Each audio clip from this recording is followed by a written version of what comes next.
A graça e a paz do nosso bondoso Deus e o amor de Cristo esteja em cada um dos irmãos que se achegaram aqui. Como disse o irmão Clóvis na oração, se achegaram aqui para adorar a Deus, porque aqui é o melhor lugar que nós que estamos aqui por perto poderíamos estar agora neste momento. Aos irmãos que espalhados aí por todo o Brasil,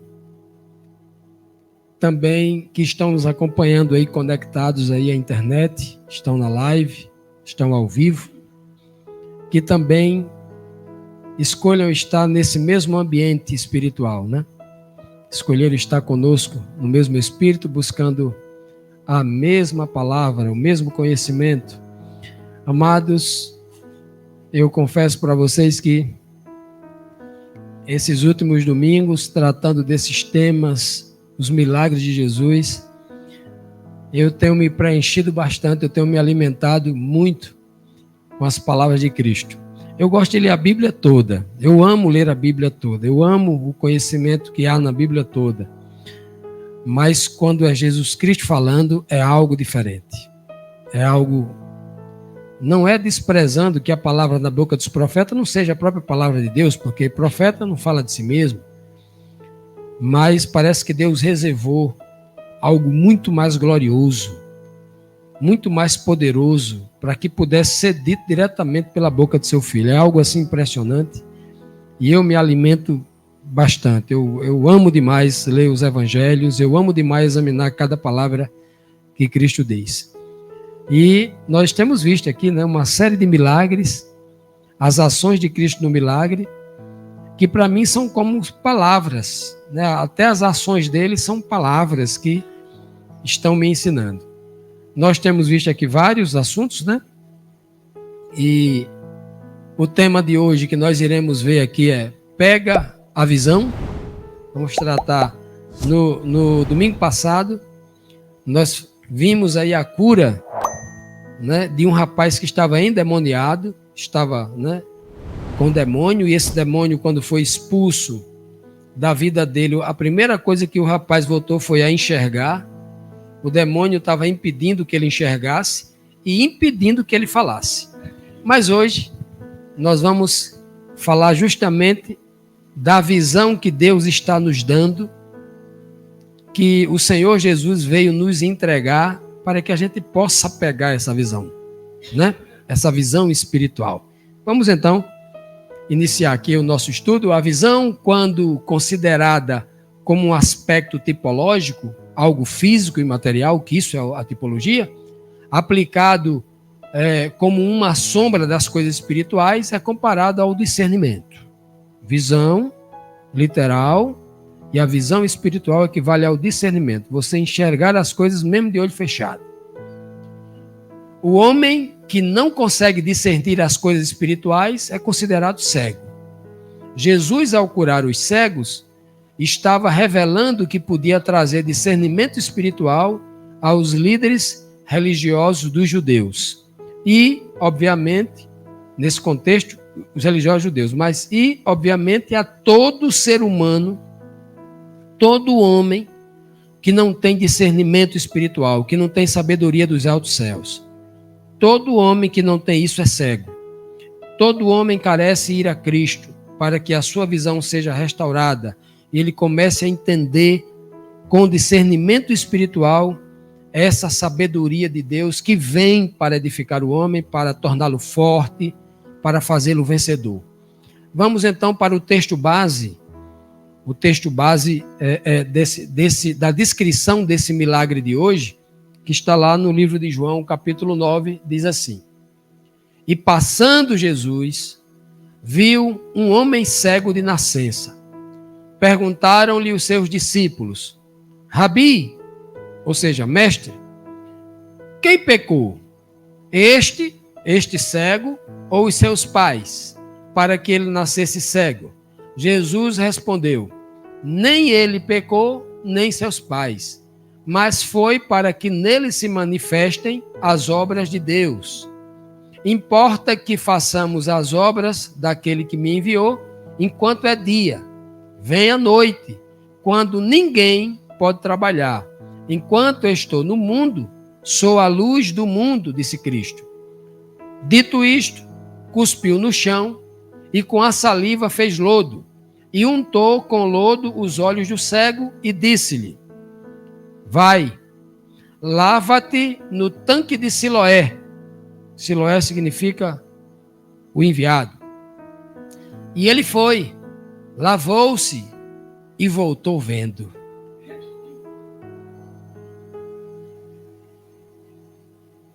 Então os vizinhos e aqueles que antes o tinham visto, quando mendigo, perguntavam: não é este o mesmo que se sentava a mendigar?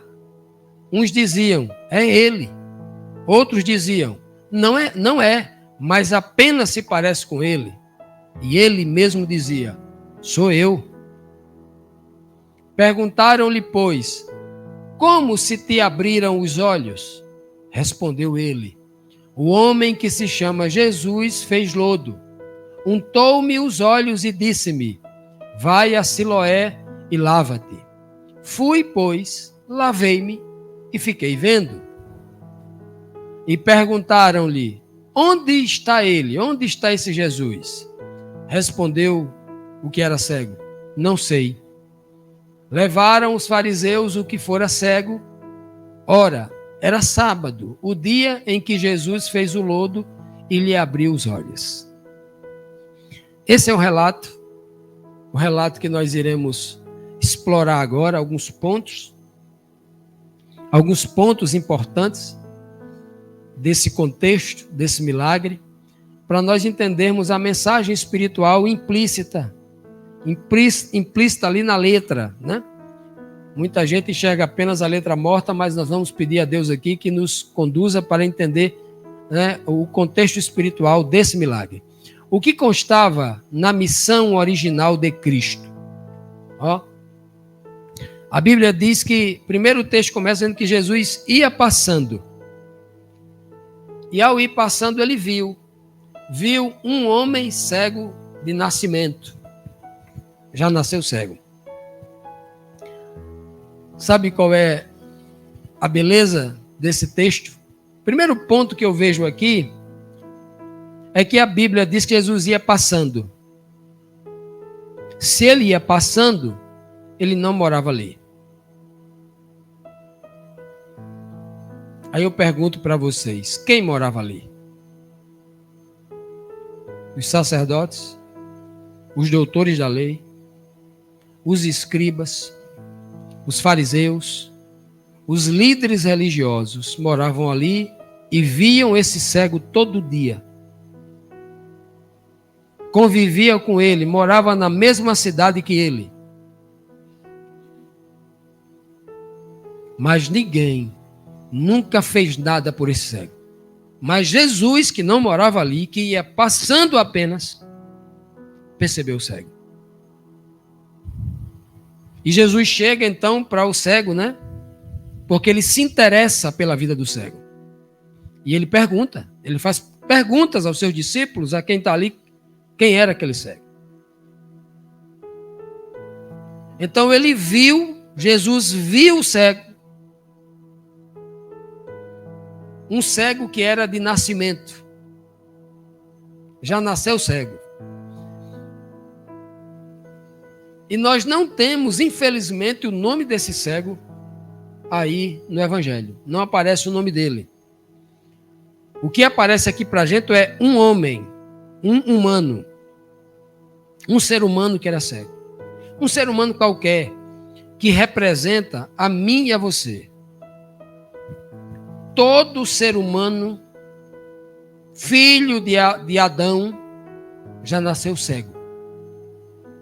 Cego numa condição de que não conhecia a verdade plena sobre Deus e nem conhecia Jesus, a manifestação pessoal de Deus, o ser pessoal que veio aqui manifestar o caráter de Deus, a glória de Deus, né? É como se Cristo fosse o dedo de Deus nos tocando, o poder de Deus, a sabedoria de Deus tocando em nós.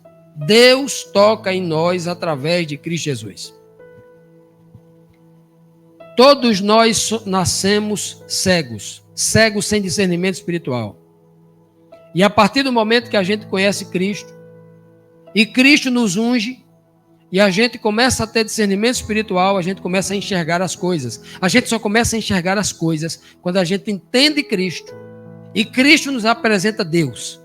A gente começa a enxergar as coisas quando a gente começa a se aproximar de Deus. Começa a enxergá-lo na sua forma espiritual, obviamente. Não estou falando aqui da forma física.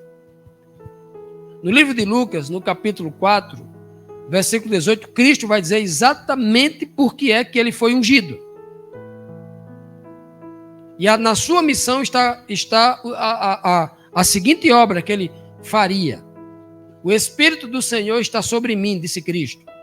Porque ele, o Senhor Deus, o Pai, ele me ungiu para pregar boas novas aos pobres. Ele me enviou para proclamar liberdade aos presos e praticar o quê? A recuperação da vista aos cegos, para libertar os oprimidos e proclamar o ano da graça do Senhor. Veja que a principal missão de Cristo não era curar a vista física de ninguém. Tudo que ele está falando aqui, olha, tem a ver com a pregação. A restauração da vista aos cegos aqui vinha pela pregação, não era pela cirurgia. Não era por colocar barro no olho de ninguém. Não era por fazer uma oração e o olho cair as cataratas de olho. Não era nada disso, não. Tudo que ele está falando aqui, está falando no âmbito espiritual. É tanto que a palavra que mais se repete aqui, ó, preste atenção, pregar, proclamar, pregar boas novas, palavra, proclamar, palavra. Cadê mais aqui? Proclamar. O tempo todo ele está dizendo que tudo que ele via trazendo estava principalmente através do que ele pregava, do que ele iria falar. É através da palavra que o oprimido por este mundo de pecado é liberto. É através do conhecimento de Deus que o que está sendo escravo do homem e dos sistemas, pelo conhecimento também ele é liberto. Cristo estava trazendo a palavra de Deus. E a palavra de Deus é poderosa para libertar o homem e para fazê-lo enxergar com o Espírito. Para fazê-lo enxergar com o Espírito. A visão física, ela não é nem 1% importante, o quanto é importante da visão espiritual. Se a visão física fosse importante, todo homem que se convertesse a Cristo era curado, todo homem cego, fisicamente, que se convertesse a Cristo era curado imediatamente para enxergar. A visão física, ela é uma graça para aqueles que têm, mas aquele que não tem a visão física, tendo discernimento espiritual, ele tem o mais importante para a vida eterna. Recuperação da vista aos cegos era uma das missões de Cristo, né? Ele não veio para curar aquele homem, não. Ele veio para curar uma nação inteira que estava cega, começando pelos líderes religiosos. Aquele homem foi apenas uma demonstração da obra de Deus, do que Cristo poderia fazer com toda a raça humana, comigo e com você. Eu tenho certeza que Jesus tem curado aqui a visão de muita gente aqui, se não de todos aqui, para enxergar coisas espirituais profundas que nem os doutores da lei deste mundo conseguiram enxergar. Pessoas simples, pobres, como eu e você. O que havia de errado com a pergunta dos discípulos de Jesus? Eles fizeram assim: Rabi, quem pecou? Este cego ou foram os seus pais para que ele nascesse cego? Olha a pergunta deles. Os discípulos, que até esse momento também eram cegos, porque o que causava a cegueira nos discípulos era exatamente a mesma cegueira que havia nos líderes religiosos, porque os discípulos aprenderam isso com os religiosos. Os discípulos estavam ecoando o ensinamento que desde a sua infância Eles haviam aprendido nas sinagogas e nos recantos da cidade, quando tinha um pregador, um ensinador ali, divulgando ali a palavra da tradição religiosa. Porque eles viviam de tradição religiosa. A palavra de Deus já não era lida. Eu pergunto para vocês, a igreja de hoje, ela vive da palavra de Deus ou vive de tradição religiosa? Ela vive da tradição religiosa. Porque se você sair daqui agora e sair pelas ruas andando, e se você encontrar pessoas de terno e gravata, mulheres vestidas de vestido longo, com a Bíblia na mão, e vocês perguntarem, eu também sou crente, a paz do Senhor, pararem elas para conversar, a primeira pergunta que ela vai fazer para você é: você é de qual igreja? Porque é muito importante para ela saber a placa da sua igreja. A segunda pergunta que ela vai fazer: quem é o pastor da sua igreja? Porque para elas é muito importante saber o nome do pastor da sua igreja, para saber se ele é famoso, para saber se você está bem instalado, para saber se você está bem guiado segundo o juízo dela. A tradição de antigamente era a mesma coisa. Eles haviam ensinado que toda pessoa que sofria por algum problema é porque alguém tinha pecado. Embora a palavra de Deus no mandamento é muito claro. O segundo mandamento da lei de Deus, quando manda não adorar a imagem de escultura, nem fazer nada semelhante, nem se curvar diante delas, nem reverenciá-las. Ele diz bem claro: se vocês fizerem esse pecado de adorar a imagem, eu vou visitar até a terceira e quarta geração, até o seu bisneto vai sofrer as consequências dessa sua escolha de estar sendo um idólatra adorando imagem de escultura. Vai pagar as consequências. Mas se você se arrepender desse pecado e não adorar a imagem de escultura, não ser um idólatra, eu farei misericórdia até 1000 gerações depois de você. Está lá escrito. Está escrito bem claro que as consequências do erro do pai, de um homem, chega até o seu bisneto. Terceira e quarta geração, neto e bisneto. As consequências. Baseado neste texto, como se este homem, o pai dele, tivesse sido um idólatra, adorador de imagem, fizeram essa pergunta para ele. E que ele falou: não, esse caso aqui não tem nada a ver com isso não. Consequência de pecado é uma coisa, e você nascer cego é outra coisa.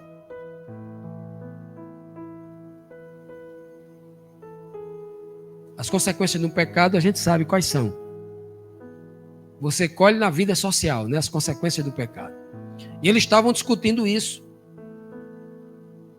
Eles faziam isso com todas as pessoas. E aí você estava acusando um monte de gente. Você acaba excluindo uma sociedade, dizendo assim: olha, aquele tem problema, tem pecado. Se aproxime dele não, que ele está imundo, ele tem pecado. É uma má influência que ele está sofrendo. Já imaginou a quantidade de pessoas, de homens de Deus que sofriam na Bíblia? Qual foi o homem de Deus que não sofreu na Bíblia? Todos eles sofreram.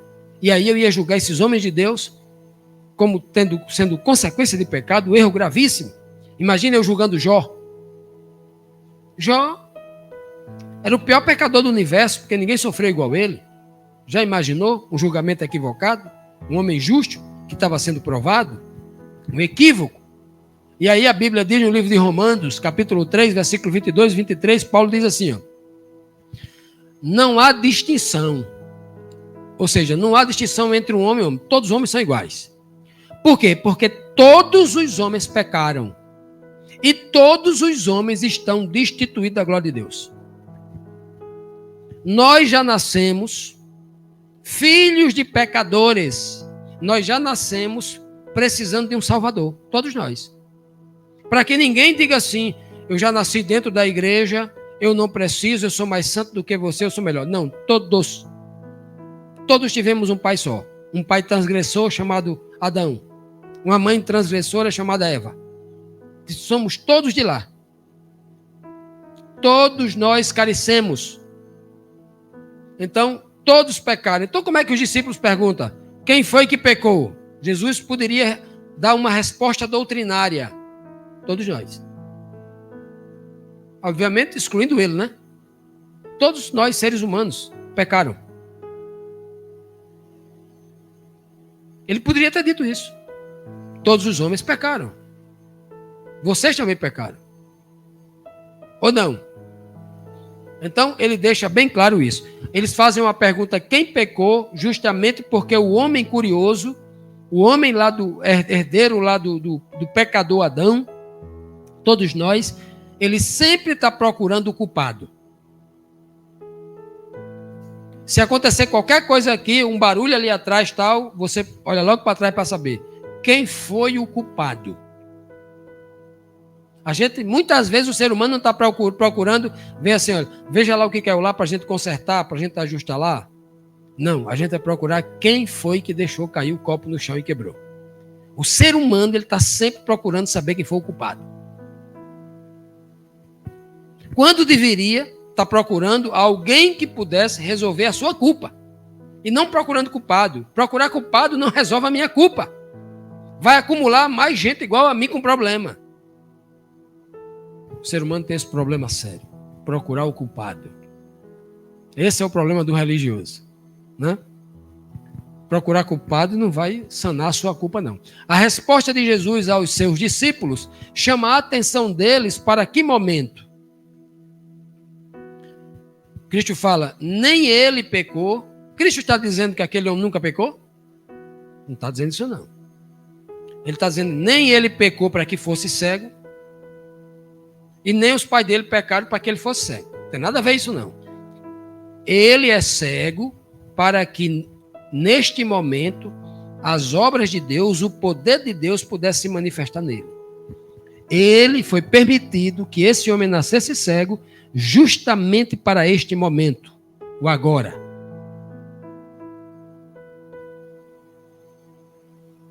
Tudo foi feito segundo a glória de Deus para este momento. Cristo está dizendo assim, Deus foi tão ruim com esse homem, que esse homem nasceu cego só para este momento. Deus elaborou, castigou esse homem 30, 40 anos para que, sem visão para isso? Não, Cristo não está dizendo isso.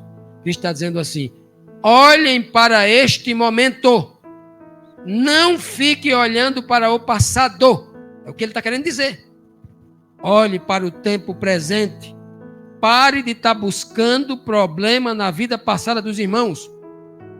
Se você ficar monitorando o passado de cada irmão, você vai estar sempre exaltando o pecador. Você nunca vai perdoar, você nunca vai manter o seu irmão em honra, porque você, na sua mente, o passado do seu irmão que foi de pecado, você nunca vai perdoar. Esqueça o passado. Olhe para o momento. Olhe para agora. O Senhor permitiu para que vocês vissem agora, este momento. Ele está aqui, esse cego, para que vocês enxerguem o momento. Se ele tem pecado, vai ser perdoado agora. Porque se a consequência da cegueira é pecado, quando ele for curado, acabou os pecados. Pronto, e agora? Vocês vão dizer o que dele quando ele for curado? Olhe para agora, para o momento. Olhem para a nova criatura, não olhem para a velha criatura. Porque quando nós olhamos para a velha criatura, estamos duvidando do poder de Deus, que ele perdoa, que ele esquece. Tem muita gente trazendo de volta, tentando trazer nas pessoas o velho homem, a velha mulher, a velha criatura. Isso morreu, meu irmão. Isso passou. Olhe para os seus irmãos como alguém que é uma nova criatura, resgatada, restaurada pelo poder de Deus. Esqueça o passado. Porque Deus esquece o passado. Ele diz assim, olha, os seus pecados eu perdoo e lanço nas profundezas do mar. Aí chegou um filósofo e falou assim, ainda bota uma plaquinha lá em cima, proibido pescar, que é para você não correr o risco de... Não tem anzol no mundo que chegue nas profundezas do mar, mas ainda botou uma plaquinha que é para não... Que é para uns homens gaiatos não tentar trazer de volta aquilo que Deus apagou e esqueceu. Deus não se esquece de nada, mas ele diz que eu me esquecerei das vossas transgressões que ele perdoou. Esse é o Deus que a gente serve. Romanos 5, 20 e 21 diz assim, ó, mas onde o pecado abundou, e o pecado abundou no mundo, viu? De Adão até Jesus, 4.000 anos onde o pecado abundou. Assim como está abundando aí. O pecado abundou. Aonde o pecado abundou, superabundou a graça. Para que assim como o pecado reinou no seu reinado de morte, também a graça reinasse no seu reinado de justiça, para promover a vida eterna. Por meio de quem? Jesus Cristo veio neste mundo para conversar dos seus discípulos sobre o passado de pecado daquele cego? Ou ele veio neste mundo para justificar o cego e levar ele para a vida eterna? O momento era outro ali. O momento era aonde o pecado tinha abundado na boca dos líderes judeus, o tempo todo falando, olha, foi o pai que pecou, é o pecado, o tempo todo só falava em pecado. Ele falou assim, não, esse tempo aí passou. O tempo agora que eu vim trazer foi um tempo de graça. Eu quero que vocês agora considerem a graça. Não que o pecado vai deixar de existir, mas porque o Filho do Homem veio à Terra para que nesses 3 anos e meio a graça, né, resplandeça de forma gloriosa e sufoque o tema pecado. É momento de graça. Até um dia ele falou assim, Senhor, como é que o Senhor senta aí para beber e comer com esses malfeitores e pecadores? Cristo falou assim, ei, vocês vão chorar e lamentar quando o noivo está presente no casamento? Enquanto o noivo está presente, meu amigo, é dança, é festa, é comida, é bebida. Deixe para chorar e para quando o noivo for embora. Enquanto o noivo está ali, é momento de graça. É momento de glória.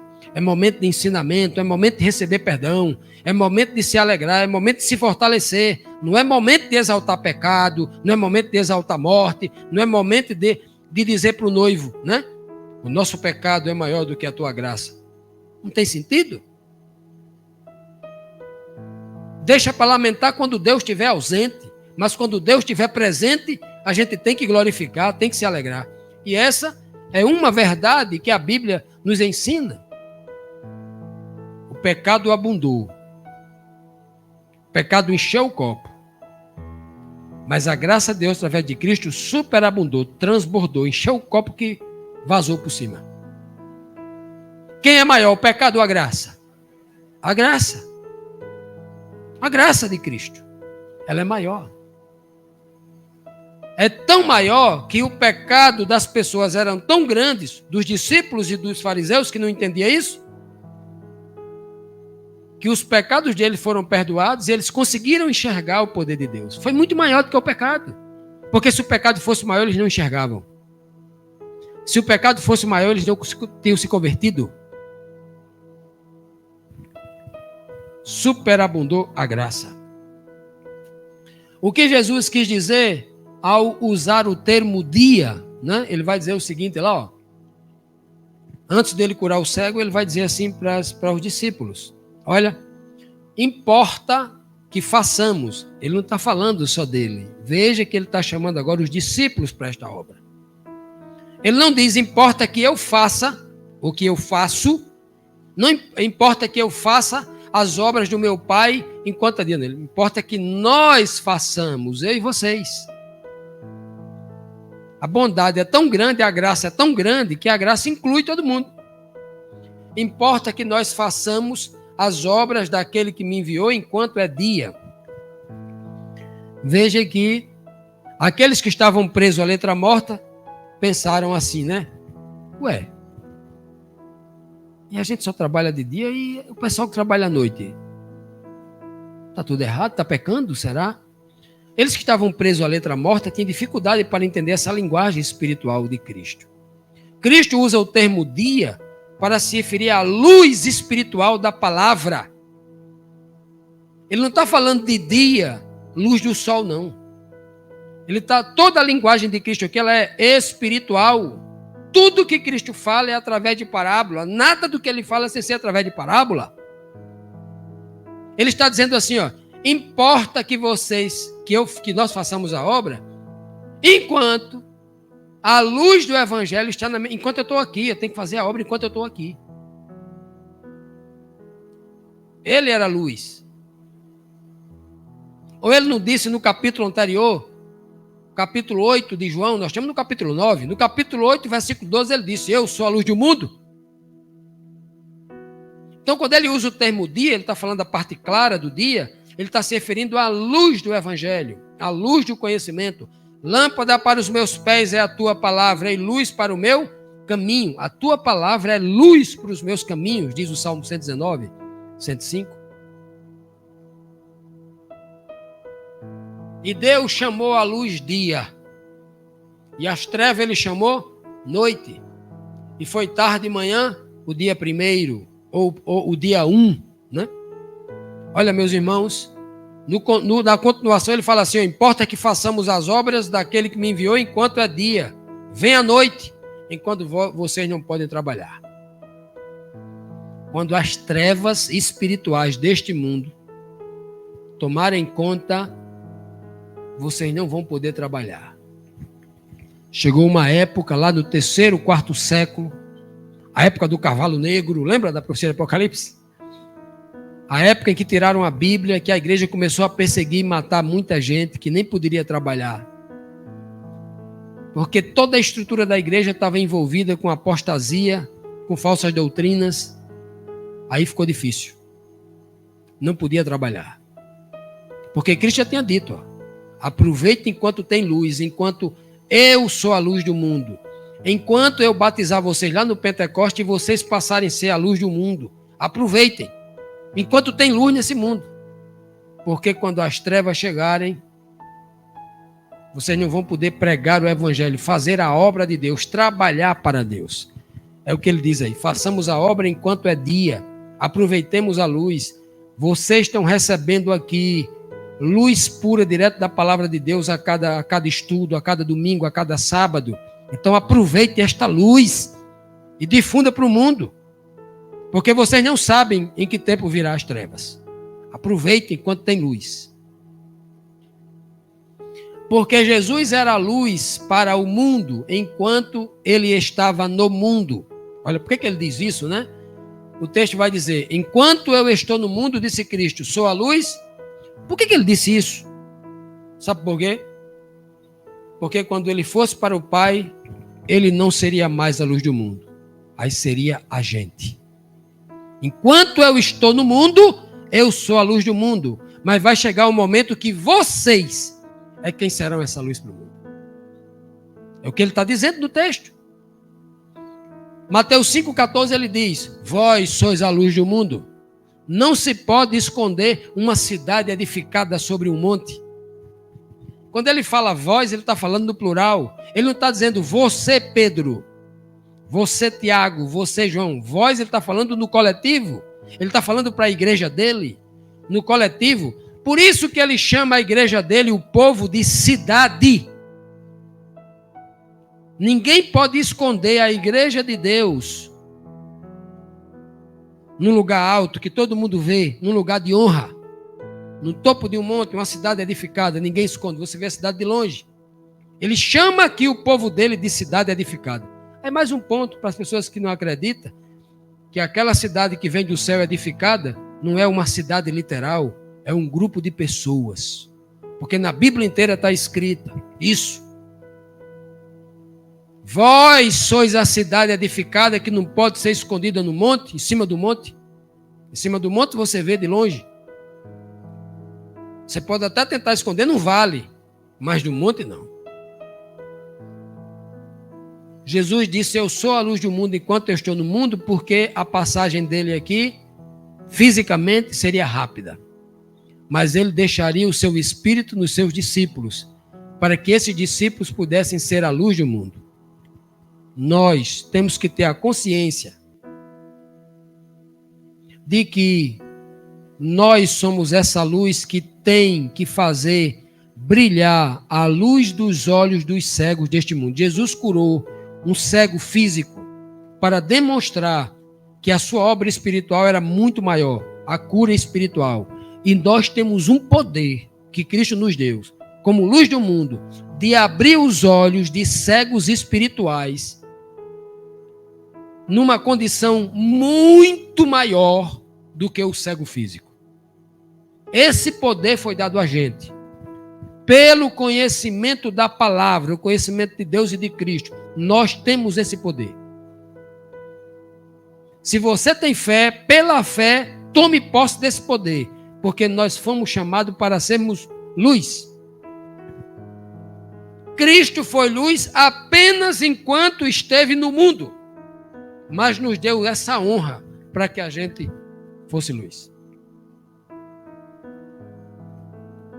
Que mensagem sobre a recriação ou restauração da criação estava transmitindo Jesus neste milagre quando usou os elementos para que o cego voltasse a ver?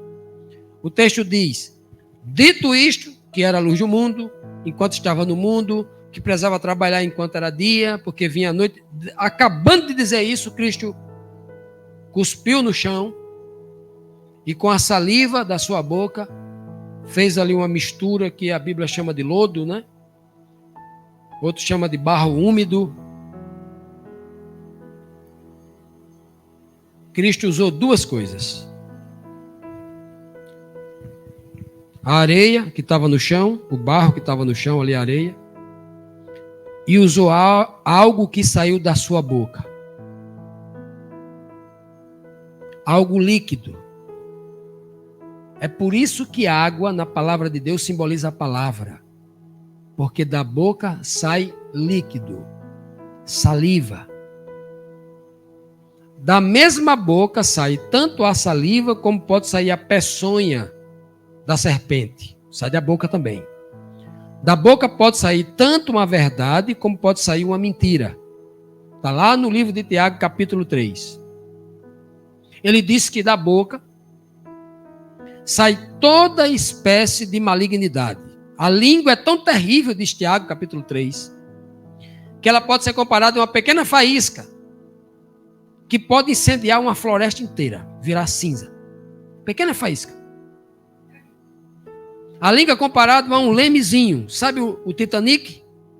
Aquele navio, esses transatlânticos, esse cargueiro, né, que tem 500 metros, um imenso de gigante. Daqui na rodoviária é o tamanho dos bichos dentro do mar. Mas um pequeno lemezinho, bota ele para tudo que é canto. Pequeno leme. Assim é a língua. E ele diz bem assim, olha: é impossível que da mesma boca saia bênção ou maldição. Ou sai uma coisa ou sai outra. Porque de uma fonte de água não jorra água doce e água salgada. Ou é só doce ou é salgada. Se na boca de alguém está saindo maldição, aquela fonte é maldita. Se na boca de uma pessoa só sai bênção, porque é bendita. Não tem como ser diferente. Então, o que sai da boca de Cristo quando ele pega... Porque para muita gente que não lê esse texto, vai ter até nojo. Cristo cuspiu.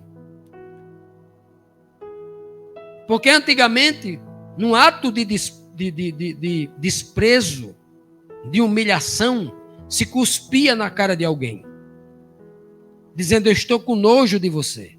Você está cuspindo a maldição. Mas nesse caso de Cristo aqui, ele tira a saliva da sua boca para dizer: a palavra que sai da minha boca, se entrar em contato com você, que é pó da terra, você é pó da terra, você está morto, você nasceu cego. Se a palavra que sai da minha boca entrar em você, você será restaurado para a vida eterna. E é por isso que ele mistura a palavra com o barro do que o homem é feito e vai agora untar os olhos daquele homem para dizer bem assim: olha, lá no princípio foi exatamente assim que meu pai fez. Pegou o pó da terra e com o sopro que saiu da sua boca, sua palavra espiritual, o seu espírito, né? Ele soprou na narina de Adão. A junção dessas duas coisas, pó da terra, mas o fôlego, aquilo que sai da boca de Deus, essas duas coisas juntas criou o homem. As duas coisas juntas aqui, pó da terra, né? Mas a saliva de Cristo está recriando o homem, para ele ter uma nova chance, para ele recomeçar a vida, justificado, perdoado, restaurado, com a visão espiritual. Por isso que Gênesis 2,7 diz: e formou o Senhor Deus o homem do pó da terra, e soprou em suas narinas o fôlego de vida. Aí ele passou a ser um ser vivo. uma alma vivente, ser vivo. Ser vivo é composto de duas coisas só. A teologia moderna é uma vergonha, né? Porque ele diz que o ser vivo é composto de corpo, alma e espírito. Eles inventaram uma tricotomia satânica, né? Porque o princípio, a revelação principiológica, diz que o homem é feito apenas de duas substâncias, dois elementos, pó e fôlego. E o homem é indivisível. Se você separa essas duas coisas, ele morre. Salmo 146, versículo 4. Sai-lhes o espírito, se o espírito abandonar a carne, se o espírito abandonar o pó, naquele dia perece todos os pensamentos do homem, acabou o homem. Eclesiastes 12, 7 diz bem claro: e o homem que morre, o corpo volta ao pó que era, e o seu fôlego, o seu espírito volta para Deus, a fonte original de onde saiu. São princípios revelados desde o princípio, desde o Gênesis. Princípios imutáveis. Mas a teologia moderna tem criado tantos absurdos e mantido, sabe como, irmão Pedro? O homem cego. Cego pior do que esse cego físico, que é o cego espiritual. Que mensagem Jesus estava transmitindo aos seus discípulos e aos judeus ao dar tal ordem ao cego? Olha a ordem que Cristo vai dar ao cego aqui. Ó. Cristo diz: vai, lava-te no tanque de Siloé. É a ordem que Cristo dá a ele.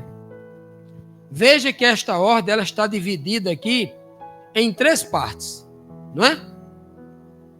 Vai, lava-te no enviado, não é isso? Está dividido em 3 partes? Mas o principal aqui da mensagem, que eu quero explorar aqui, é o lavar. Aquele homem estava impuro. Aquele homem estava cego ou impuro? Todos nós vamos dizer cego. Porque Cristo acabou de dizer que ele não tinha pecado.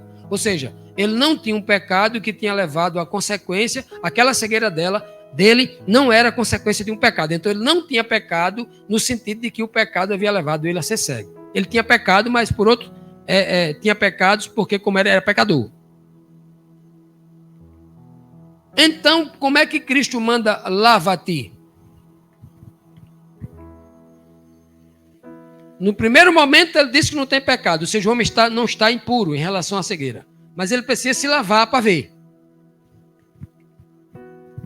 Veja que todos nós, sem exceção, cego ou não, tem que se lavar, tem que se purificar. E nós, todos nós que fomos cegos, que éramos ou ainda temos algum tipo de cegueira, temos que nos lavar. Somente pela purificação espiritual o homem consegue enxergar. Não há, olha, se alguém não está puro aqui, olha. Se alguém não tem a mente pura, tem coisa errada contra seu irmão, tem inveja, tem ganância, tem um espírito de maledicência, tem um espírito de cobiça, não está puro aqui, ele não vai ter a luz do evangelho. Ele não vai conseguir enxergar, porque o Espírito de Deus não atua na mente de um invejoso. O Espírito de Deus não atua na mente de um maledicente. Fica falando mal dos irmãos por trás.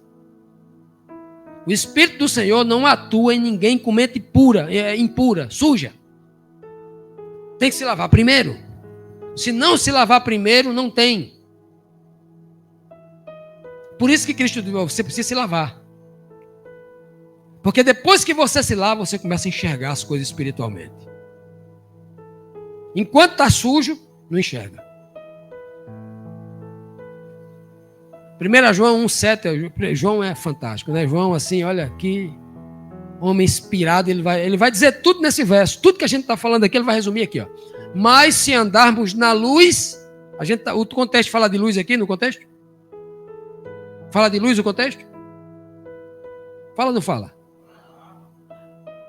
Trabalhar enquanto é dia. Dia se referindo a quê?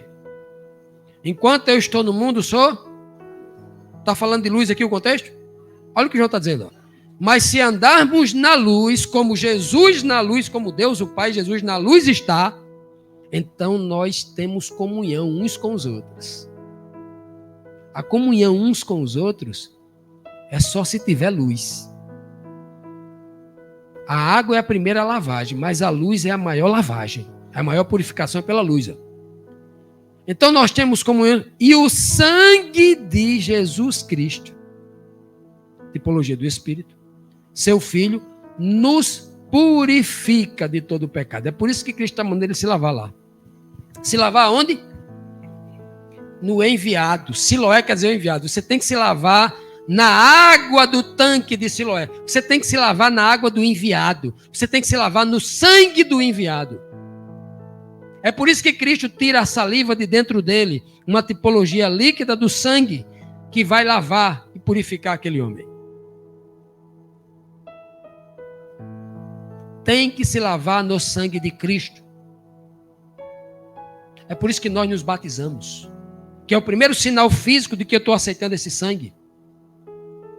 O segundo é a inspiração do Espírito, que é o maior de todos, é a maior revelação, que é o discernimento espiritual. Nós purificamos a nossa mente, porque o batismo nas águas é uma lavagem do corpo físico, simbolizando o homem espiritual.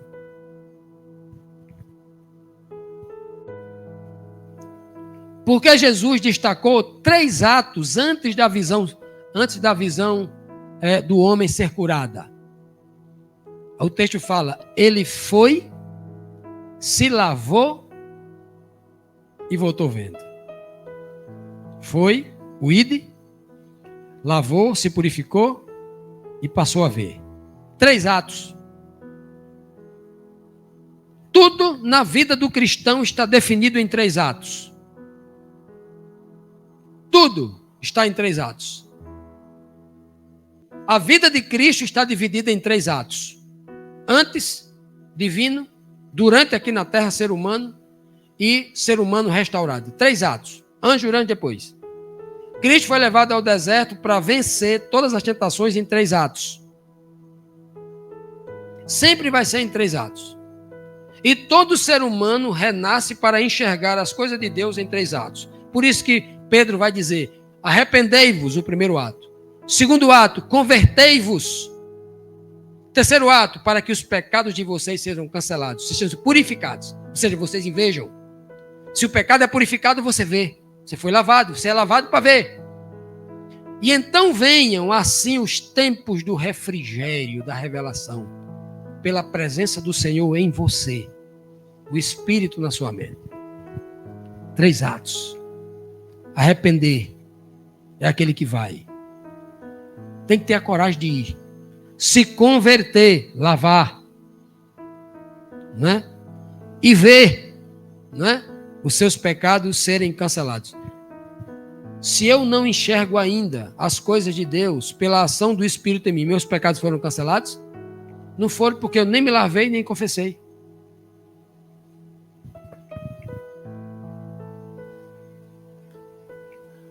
Porque a falta de visão espiritual nos faz pobres e miseráveis, carentes, né? Carentes. Apocalipse lá no capítulo 3, falando da igreja de Laodiceia, diz assim, você diz que é rico. O povo de hoje, né? O povo de hoje aí, ó, os teólogos de alto nível. Você diz, rico sou e estou abastecido, abastado de tanto recurso teológico, não tenho falta de nada, não sinto falta de nada. Não é assim que a igreja diz hoje? Aí Jesus fala assim, mas você não sabe porque é cego. Você não sabe que você é pobre, miserável, não é pobre qualquer não, pobre miserável. O pobre sou eu e você, o miserável é que não tem um pão seco para comer. Pobre, miserável, cego e nu. Essa é a condição da igreja de Laodiceia. Então o que torna um cego miserável? Quando ele voltou vendo, as pessoas diziam, não é este o mesmo que se sentava a mendigar, ou seja, um mendigo, um pobre miserável? Não era este o mendigo miserável? Olha, depois que a gente encontra com Cristo, depois que a gente se lava no seu Espírito, depois que a gente começa a enxergar a verdade e conhecer Deus, o que acontece com a gente? O mundo vê logo que quem você era, O mundo fica logo assustado olhando para quem você é hoje. E o mundo vai reconhecer que você antes era um mendigo. Que você antes era um cego. Que você mendigava. Agora você não mendiga mais doutrina de pastor nenhum não. Porque agora você enxerga. Você agora vai ensinar os pastores. Você não fica mendigando mais uma palavra de ninguém não. Porque agora conhecendo a palavra, você não precisa mendigar mais as coisas. Você agora enxerga. O povo é quem diz, ó. É o povo que está dizendo. E Paulo tem uma visão ainda tão profunda quanto aquela de Pedro, de João no texto anterior. Paulo vai dizer, ó, eu sempre dou graça a Deus, ao meu Deus, por causa de vocês. Pela graça de Deus que eu faço isso. A graça de Deus que foi dada a vocês, por isso que eu sou grato a Deus, né? Dada a graça a vocês através de Jesus Cristo. Em Jesus a graça foi dada a vocês. Porque em tudo vocês foram o quê? Enriquecido, quer dizer que é mendigo? Eu e você era mendigo antes, mas agora fomos enriquecidos em Cristo. Aquele que me manda eu ir lá no tanque de Siloé. Enriquecidos nele, em toda a palavra. A riqueza não está na visão física, mas no conhecimento da palavra. Na visão espiritual. Essa é a riqueza, essa é a cura. E em todo conhecimento. Palavra Jesus Cristo, conhecimento Deus. Por isso que o mesmo Paulo vai dizer várias vezes, no conhecimento de Deus. Enriquecido no conhecimento de Deus. E sempre a palavra Cristo. Isso é visão. Isso é enxergar espiritualmente. Isso é ser purificado no espírito. Antes nós éramos mendigos. Hoje podemos dizer que nós somos ricos da graça de Deus pelo conhecimento que nos foi dado através de Cristo Jesus. Somos ricos de uma vida abundante pela pureza do Espírito em nós. Antes nós estávamos ricos de sujeira. Hoje nós somos ricos de limpeza. Por causa de Cristo, por causa do sangue de Cristo Jesus. Porque não podemos deixar de confessar as obras de Deus em nossa vida. Por que nós não devemos fazer isso nunca? Sempre estar confessando as obras de Deus, não temos que ter medo. Nem de confessar para Deus as nossas culpas, os nossos pecados, a nossa pequenez, as nossas dificuldades. E nem deixar de confessar para os irmãos o que Deus tem feito na nossa vida. Silenciar significa dizer que a gente ainda não foi lá em Siloé. Por quê? Perguntaram-lhe, pois, as pessoas perguntaram àquele que tinha sido cego, né? Perguntaram para ele, como os teus olhos se abriram? Como foi que isso aconteceu? O povo não é assim? O povo não é curioso para saber como? E não quer saber, irmão Pedro, por quê? Quem? Eles querem saber como foi que aconteceu. Porque eles querem ser querem ser jornalista da Rede Globo. Eles querem botar no jornal para sair contando nas esquinas como aconteceu. Até para adulterar os fatos. Porque o homem ruim é assim. Ele não quer saber para ele quer saber como aconteceu, que é para poder transmitir na fofoca lá na esquina. A multidão é assim. O ser humano é mau assim. Ora, nós precisamos saber como as coisas acontecem para nós darmos glórias a Deus, porque até os seres inanimados dão glória a Deus. A Bíblia diz no Salmo 19, verso 1, os céus declaram, proclamam a glória de Deus, e o firmamento, aqui a região das nuvens, anuncia as obras das suas mãos. Até as coisas inanimadas glorificam a Deus. Nós que somos racionais, que temos o poder da comunicação, da expressão, estamos calados do que Deus faz conosco? A gente pega um monte de folheto, pega um ônibus, vai para o médico, vai para a clínica, vai para o trabalho, vai em repartições públicas, vai no supermercado, vai visitar um amigo, um familiar, faz uma viagem. E a gente, com tudo isso na mão, a gente tem medo de dizer para a pessoa, você sabe o que Deus fez na minha vida? Você sabe por que eu sirvo esse Deus? Diga o que Ele fez na sua vida. Se você disser o que ele fez na sua vida primeiro, o que você disser depois na palavra, a pessoa vai ouvir. Não tenha medo de dizer para as pessoas o que Deus fez na sua vida, não. Primeira coisa que vai acontecer é que você vai tocar o coração dela e elas vão entender que Deus na sua vida é poderoso. Ela não vai mais olhar para você como crente, ela vai olhar para o Deus que fez aquilo por você. Então diga, abra a boca e diga o que Deus fez na sua vida. Tenha medo de dizer não. Ai, mas eu já repeti essa história 1 milhão de vezes. Repita 1001. Tem medo não. Diga para o povo o que Deus fez na sua vida. Esse cego ali, estava dando glória a Deus, porque estava dizendo ali para o povo, ele vai dizer daqui a pouco, o que Deus fez por ele através de Jesus Cristo. Ele está glorificando o nome de Deus, e ele só está glorificando o nome de Deus porque agora ele enxerga espiritualmente. Quem não enxerga não fala. Os discípulos não falam. Os fariseus aqui não falam, mas o cego está falando. Porque ele não é mais cego, agora ele enxerga. Que discernimento teve o ex-cego depois de ter sido curado, né? O homem, olha o que ele diz, o homem que se chama Jesus fez lodo e untou-me, ungiu-me os meus olhos, né? E depois mandou eu me lavar lá no tanque de Siloé. Será que esse homem enxergava? Outros diriam assim, irmã Lani, o ser divino que me curou, o Deus que me curou. Não é? Esse fala aqui, o homem. Foi um ser humano. Deus mandou um ser humano aqui para me curar. O homem que se chama Jesus. O ser humano que se chama Jesus, ele fez um lodo no chão. E ele colocou nos meus olhos. É assim que ele diz? Ele não usa o termo colocou, ele usa o termo untar. Untar vem de ungir. Ungir. Veja que a unção na tipologia ela ocorre com azeite, mas a unção no antítipo, no original espiritual, ela só acontece no espírito. Quando esse homem diz que Cristo ungiu, ele está dizendo que aquela saliva de Cristo equivale ao espírito. Cristo ungiu os olhos daquele homem. Ungiu com o Espírito. Se o Espírito de Deus não estiver na minha mente, eu jamais terei visão espiritual das coisas de Deus. Jamais entendereis a sua palavra. Jamais terei poder para comunicar essa verdade profunda para as pessoas. Tem que ter unção do Espírito. E só através de Cristo. É por isso que a Bíblia diz que Deus enviou aos nossos corações o Espírito do seu Filho. É o Espírito de Cristo em nós. Essa é a unção.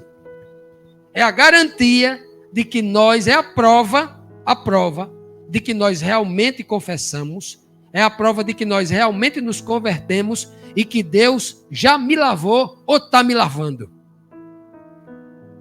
Ou está me tornando puro. Atos 2,33 diz bem claro assim, de sorte que, quando Jesus foi exaltado pela mão direita de Deus, e lá no céu, Jesus tendo recebido do Pai a promessa do Espírito Santo, Jesus então derramou isto que vós agora vedes e ouvis. Pedro está dizendo, olha, isso que vocês estão vendo e ouvindo a gente falar aqui em outros idiomas, é justamente a unção de Jesus Cristo. Primeiro ele recebeu lá no Pai, lá no céu, e ao receber essa promessa do Espírito do Pai, ele agora derrama sobre nós. Cristo está nos ungindo, assim como ele estava ungindo aquele cego e dizendo, olha, do jeito que eu estou ungindo os olhos desse cego para eles verem, lá no Pentecoste eu vou ungir vocês, e vocês vão enxergar uma visão espiritual que é muito além da visão física, que é muito mais preciosa, que é muito mais rica, que é muito mais poderosa. Ela faz você enxergar coisas que o olho físico jamais poderia enxergar. Algumas pessoas, sabe, irmão Pedro, diz assim para mim, Fábio Amaro, o Espírito Santo é uma pessoa, porque quando eu leio a Bíblia aqui no inglês, aparece o termo it. Aí eu digo, rapaz, a Bíblia não foi escrita em inglês não, nenhum inglês escreveu a Bíblia não, foi 50, 40 hebreu, judeu. Não tem nada em inglês, não. Mas você, a teologia moderna entrou no seu juízo, você, olha, Espírito aqui, ele, aqui é o Espírito. Então, você, rapaz, aqui está dizendo isto, derramou isto, chamando o Espírito Santo de isto. E agora, vamos pegar a letra morta? Isto é um objeto, e agora? Viu, Clóvis? Tem um monte de gente assim que não examina a Bíblia direito, sabe? Fica usando letra morta para tentar enganar o povo. Não examina a Bíblia com cuidado. Não é? Isto é muito claro, a unção de Deus, né? Este poder, isto que vocês estão vendo aí, é o poder de Deus no homem. Qual a diferença do povo sem fé para a nova criatura em Cristo? E perguntaram-lhe, os homens perguntaram, depois que o homem curado falou assim, né? Foi o homem Jesus que me curou. Porque eles perguntaram como. Quem não conhece, pergunta o quê? Quem não tem fé? Como? Qual é o nome da tua igreja? Qual é o nome do teu pastor? Pergunta como. Não é isso? Mas aí, ó, depois que eles perguntaram como, aí o ceguinho vai dizer o quê? O ex-ceguinho. Foi o homem Jesus. Ele diz quem, ele não diz como. Ele responde quem. O mais importante é a pessoa.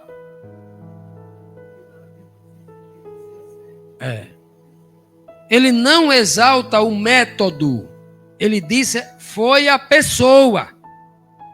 Depois que ele desperta a multidão para a pessoa, aí a multidão pergunta. A multidão vazia, cega, a multidão toda cega pergunta, aonde ele está? Eu quero ver para eu crer.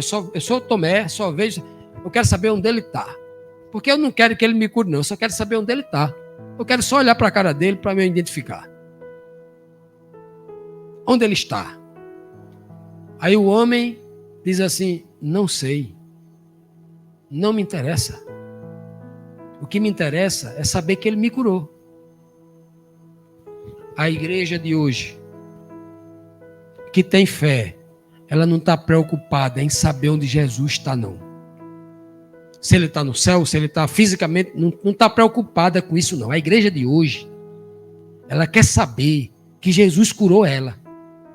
O que ela quer saber é que Jesus está guiando ela com a luz do seu evangelho. Isso é que a igreja quer saber. Não é uma igreja fofoqueira que quer saber onde Jesus está, falando com quem, por quê. Não. Isso não interessa. A fé é o firme fundamento das coisas que se esperam e o relato daquilo que não se pode ver. Não é importante para mim ver aonde Jesus está. O que está fazendo? O importante é saber que Ele está em mim, me guiando. Eu sinto o seu Espírito me guiando. Isso é importante. Saber que Ele me curou, continua me curando, me ajudando, me purificando. Isso é importante saber. Né? E quando alguém perguntar, diga assim, não sei. Eu só digo o que eu sei. E o que eu sei é que eu era cego e agora eu vejo. O que eu sei é que Jesus me curou. Pronto. O homem que vê, ele só fala isso. João 15,4, Cristo deixa bem claro. Estai em mim e eu estarei em vós. Eu estarei em vós. Onde é que Jesus Cristo está? Está em mim. Quando alguém lhe perguntar, diz, tá, não. Jesus está no céu, no Santíssimo. Não, tá, ele está em mim. Né? Porque ele prometeu. Está em mim e eu estarei em vós. Como a vara de si mesmo não pode dar fruto, se não estiver colado na videira. Assim também vós não podem fazer nada se não estiver em mim. Eu estou em vós. Ele me garantiu que estaria em mim. Se alguém perguntar, porque não consegue enxergar. Agora, você vai dizer que Cristo está em você para o homem espiritual? O homem espiritual vai ver se Jesus está em você ou não. Ele vê logo. Se você tem frutos, pelos frutos conhecereis, você vai ver logo se Cristo habita em você ou não. Rapidamente ele vê os frutos. Não é assim que Cristo falou? Que principais ensinamentos nós tiramos de toda essa maravilha, desse milagre ocorrido aqui com o ex-cego, o cego de nascença? Quais ensinamentos que nós podemos tirar desse texto maravilhoso do capítulo 9 de João? Primeiro, Primeiro ensinamento é que todos nós éramos cegos de nascença no sentido espiritual. Alguém aqui já nasceu conhecendo Jesus e a Deus? Alguém sabia do amor dele que ele tem por nós? Não, nós aprendemos ao longo da vida. Ele foi tirando, né, aquilo que atrapalhava a gente de ver. Ele fez isso conosco. Deus enviou Jesus para nos enxergar. Nos enxergar, Deus não podia enxergar a gente como ser humano, porque Deus não pode ser um ser humano. Então, através do seu Filho, ele conseguiu enxergar a gente de uma forma como ninguém, através do Filho. Porque estando na mente do Filho, sentindo todas as dificuldades. Quem está na mente? Quem é que comanda o corpo todo? Quem é que comanda o corpo todo? Não é a mente? Se Deus estava habitando em Cristo aqui, ele sentia todas as dificuldades da carne, inclinando, né, as tentações de Cristo, sentia? Então Deus passou a nos conhecer com muito mais profundidade através de Cristo. Quando o Filho se fez homem. Então ele passa a nos enxergar. E através de Cristo, ele faz o homem enxergar Deus de uma forma como ninguém pode fazer a não ser Cristo, né? É uma mão de dupla via, Cristo. Deus restaura tudo por meio de Jesus Cristo. Cristo veio aqui ao curar o cego, ao curar o leproso, a ressuscitar o morto, trazer uma mensagem para nós. Deus criou todo o universo através de mim. E ele vai restaurar tudo também através de mim. Aqui é uma pequena amostra. É uma pequena amostra do que Deus vai fazer com todos vocês. É só um tipo, é uma tipologia do que Deus vai transformar vocês em seres que têm a vida eterna, seres perfeitos. 4. Jesus foi enviado para nos purificar.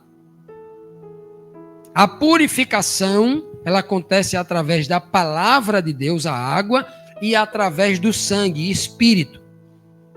A palavra inspirada é a mistura da água e do sangue que purifica o homem perfeitamente.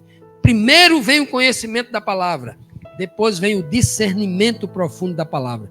Purificação acontece aí. 5.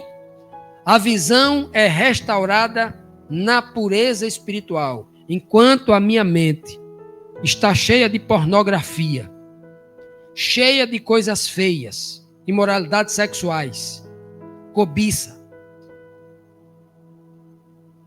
violência, perversão, todo tipo de coisa ruim contra o meu próximo. Não entendi ainda a mensagem de amor ao próximo e de amor a Deus. A minha mente não foi purificada e a minha visão não foi restaurada. A visão só é plenamente restaurada na pureza espiritual. Se não houver, não tem purificação. 6. O pior cego é aquele que não quer ver. Não é aquele que enxerga com os olhos físicos, mas aqueles que têm a visão física, mas não quer enxergar o sentido espiritual, não quer enxergar Deus, não quer enxergar a sua doutrina verdadeira, não quer aprender diretamente com Deus, quer continuar se fazendo de cego para seguir a doutrina dos homens. E por último, a visão espiritual, ela só pode vir pela unção. Se você tem visão espiritual das coisas de Deus, é porque você recebeu uma unção de Deus. Não importa se a unção é só uma gotinha, uma pequena gota do seu óleo, ou se ele derramou 1 litro de óleo na sua cabeça. Não importa. Qualquer visão espiritual significa dizer que o Senhor lhe deu uma unção. Se você está entendendo, o Espírito de Deus está atuando na sua mente. Amém? Para nós concluirmos, os líderes judeus compreendiam que aqueles milagres que Jesus fazia, bem como as palavras proferidas logo em seguida, após o milagre, eram advertências contra eles. Porque ele vai dizer aqui no capítulo 9, versículo 21, ele vai dizer de João, dizer assim, ó, tu está querendo dizer que cego é a gente? Então eles sabiam que ele estava falando daquele milagre de curar o cego, estava chamando deles de cego. Eles sabiam. Eles compreendiam, né, contra eles. Contra a forma como eles estavam guiando o povo e conduzindo as coisas santas. Sem amor, né, e compaixão para com aquele povo sofrido. Seus irmãos de fé e de carne estavam conduzindo com muita dureza. Eles eram os verdadeiros cegos e carentes de visão espiritual. Então Cristo, ele deixa bem claro, através deste milagre, que ele não vem curar apenas o homem da sua cegueira física, mas, sobretudo, curar os homens da pior e mais terrível cegueira que leva o homem para a morte eterna, a cegueira espiritual. E ele veio aqui para nos purificar através do seu Espírito, para que nós enxerguemos a verdadeira palavra, a verdadeira doutrina, a maior riqueza que ele quer nos dar, o conhecimento espiritual de Deus em Cristo Jesus. Amém.